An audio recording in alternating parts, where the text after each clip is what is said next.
Oi, pessoal, tudo bem com vocês? Chegou a hora de mais uma notícia sobre o Brasil que está rolando aqui na imprensa internacional. E hoje eu falarei de uma coisa que, no meu modo de ver, é muito triste para nós brasileiros: a violência que existe nas nossas cidades. A notícia hoje em questão é uma notícia do Financial Times, que fala sobre a violência nas cidades nordestinas do Brasil. É claro que não é uma realidade somente nordestina, mas isso realmente é muito triste. Vamos à notícia. E como sempre, antes da notícia, eu gostaria de me apresentar. Eu me chamo Cosme Eduardo e há 23 anos eu moro no exterior. Eu te dou o bem-vindo no De Lá Pra Cá. Nesse canal, eu mostro para você como o Brasil é visto pelos olhos do mundo através da imprensa internacional.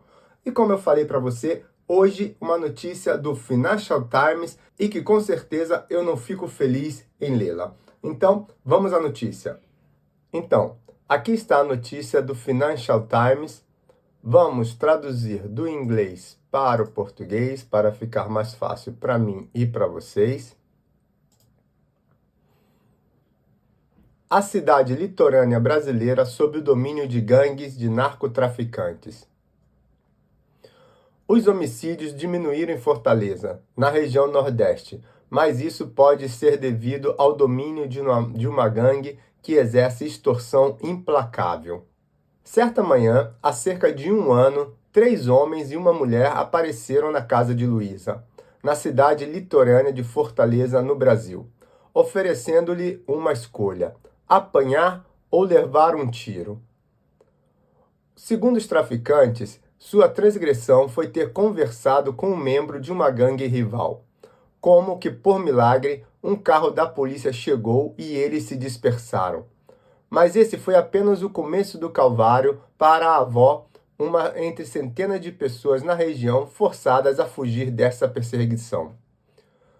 Perdi tudo: meu emprego, meus pertences, minha casa.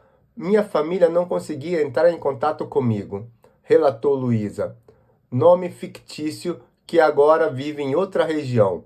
Isso é opressão contra cidadãos comuns.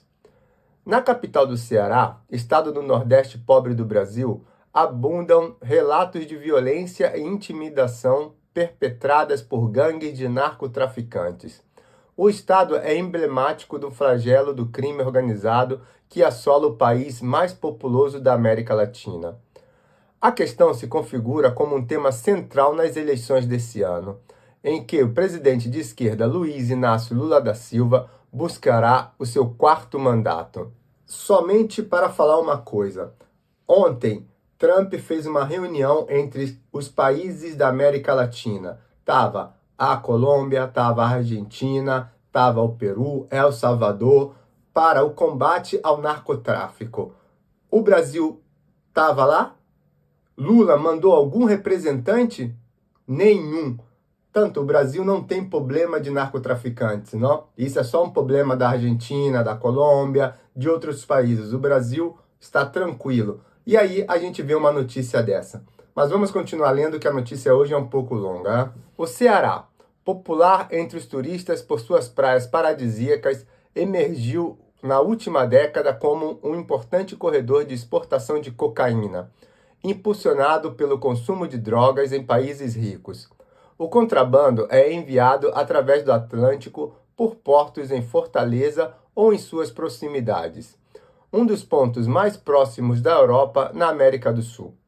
O contrabando é enviado através do Atlântico por portos em Fortaleza ou em suas proximidades, um dos portos mais próximos da Europa na América do Sul.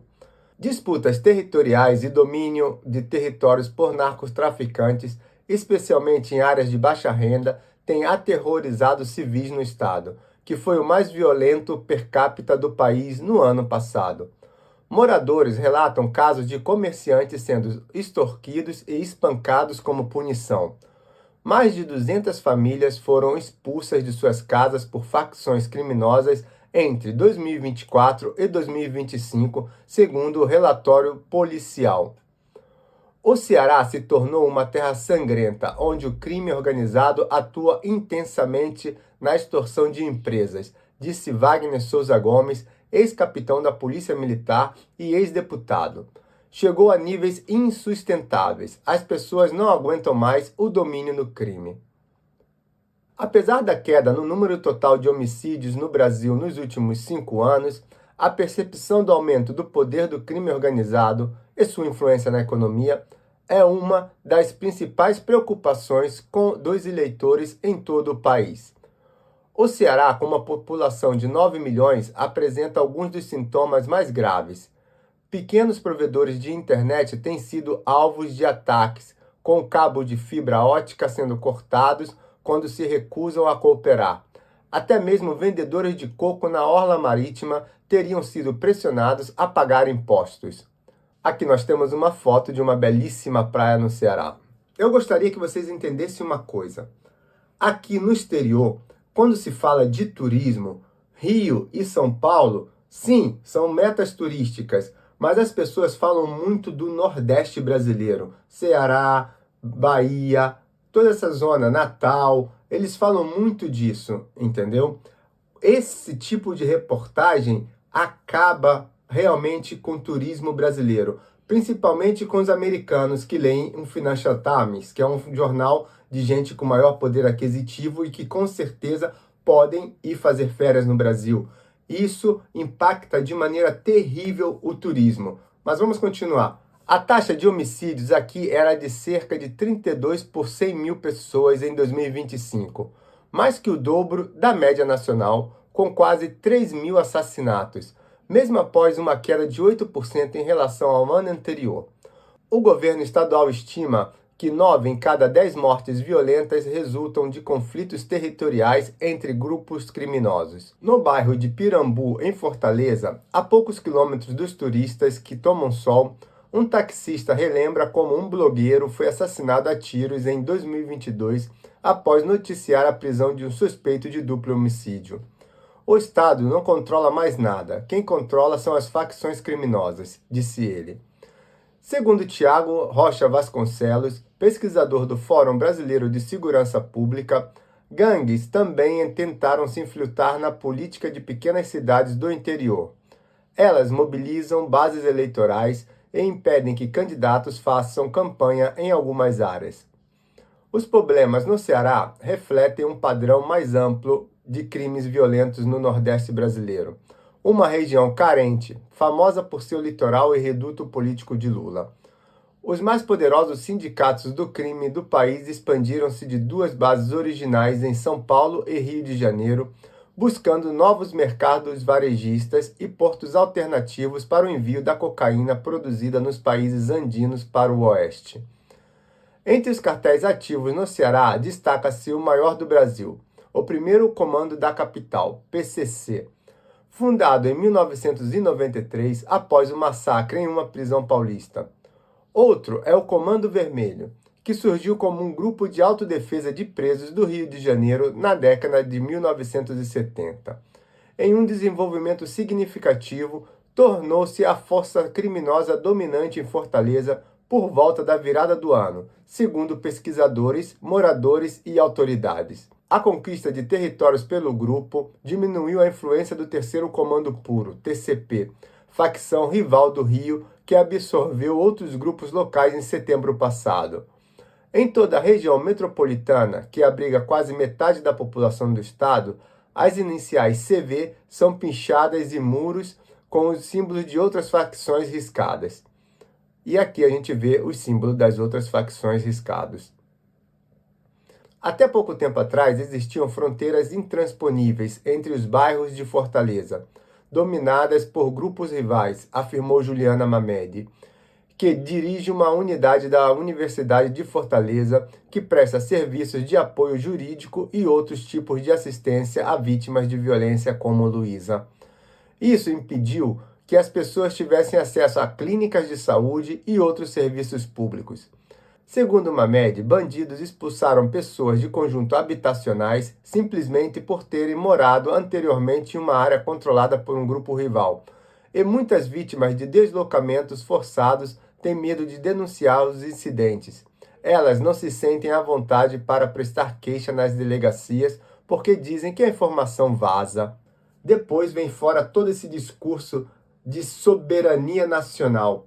A soberania nacional, como diz o PT, não é isso. A soberania nacional é a pessoa poder viver tranquilamente no seu país. O governo tem que dominar o país, não as facções criminosas.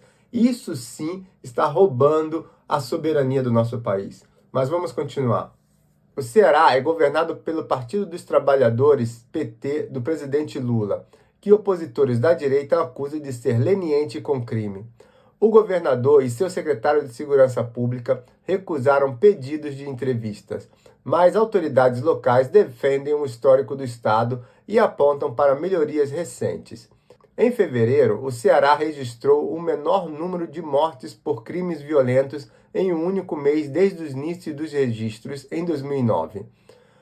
Arley Filho, coordenador de Planejamento Operacional do Departamento de Segurança Pública, afirmou que as prisões de membros de gangues quase dobraram, chegando a 2.500 em 2025, e que as expulsões diminuíram significativamente. Ele destaca as grandes apreensões de cocaína como prova de progresso. Estamos colhendo os frutos do trabalho realizado nos últimos anos, disse o policial de carreira, ressaltando que, diferentemente do Rio de Janeiro, a polícia pode patrulhar qualquer lugar no Ceará. No entanto, muitos em Fortaleza acreditam que a ascensão do Comando Vermelho é o principal fator por trás da queda na violência e nos homicídios, bem como da maior facilidade de circulação entre as áreas controladas por gangues, pois reduziu as disputas entre facções. No entanto, há receios que o monopólio criminoso efetivo pode levar a práticas mais extorsivas, como a cobrança de moradores pelo acesso à água, gás e eletricidade. Nas áreas semi-rurais, a 1 hora de Fortaleza, onde planícies áridas encontram montanhas verdejantes, a ameaça da ilegalidade é sentida intensamente. Consertando uma caminhonete em um vilarejo à beira da estrada, um homem contou que um vizinho foi assassinado na cama por chamar a polícia, enquanto seu irmão teve que fugir da cidade depois de se desentender com gangsters. Se falarmos, eles chegam na hora. Aqui não existe Estado.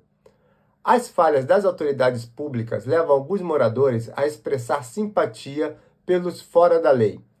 Uma caixa adolescente de um supermercado em Pacatuba, cidade onde um bairro inteiro foi expulso no ano passado, disse que as gangues dão uma sensação de segurança às mulheres na rua. Quer queiramos ou não, às vezes confiamos mais neles do que na polícia, que raramente envia viaturas. O general reformado do Exército Guilherme Teófilo, natural do Ceará e que atuou no governo do ex-presidente de direita Jair Bolsonaro, argumentou que o judiciário tem sido muito leniente. Ele defendeu a linha dura e aplaudiu a operação policial no Rio de Janeiro contra membros do Comando Vermelho no ano passado, que deixou 120 mortos.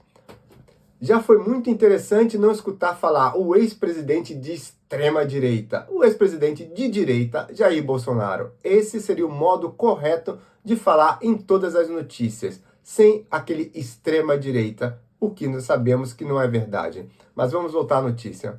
O Nordeste do Brasil é um enclave socialista mal administrado, disse Teófilo, candidato ao Senado por um partido de direita. Ele afirmou que lares desfeitos são um fator. Eles não têm famílias estruturadas e nem frequentam a escola. Então o crime é o caminho mais fácil. A falta de serviços básicos em áreas pobres também contribui para a entrada de gangues, acrescentou. Em muitos bairros da periferia de Fortaleza há esgoto a céu aberto, com crianças brincando em água suja. O governo não tem credibilidade. Aí chegam os criminosos e fornecem a internet. As pessoas têm que pagar para morar lá. Os comércios têm que pagar para abrir. Arley Filho, o funcionário estadual, afirmou que as penas precisam ser endurecidas. Se uma pessoa condenada a 16 anos é libertada depois de apenas 4, que tipo de justiça é essa?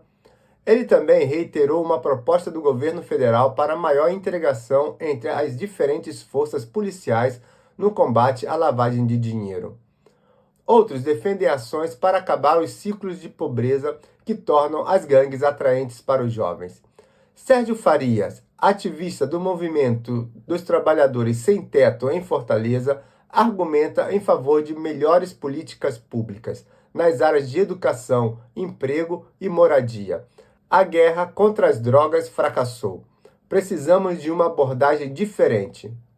Luísa, que toma medicação para ansiedade e está impossibilitada de trabalhar, tenta reconstruir sua vida após ser expulsa do bairro onde cresceu e criou sua família. A gangue não está presente em seu novo bairro, mas ela duvida que a nova dinâmica territorial ou as promessas do governo tragam mudanças. Os membros da gangue fazem o que querem, têm mais poder que a polícia, disse ela. E essa foi a notícia de hoje. A notícia que as gangues, o Comando Vermelho, o PCC, estão dominando o Ceará. É uma notícia que para mim é muito triste, mas é a realidade do nosso país, e não só do Nordeste. Nós podemos falar de São Paulo, Rio de Janeiro, principalmente o Rio de Janeiro. Mas deixa aí no comentário o que você acha. Nesse ano de eleição, podemos mudar essa situação? Que uma política diferente pode realmente prender esses criminais e liberar o nosso país desse tipo de pessoa? Deixa aí no seu comentário e me diz o que você acha. A eleição é ou não a solução para esses problemas? Vou ficando por aqui, um abraço e nos vemos no próximo vídeo. Tchau!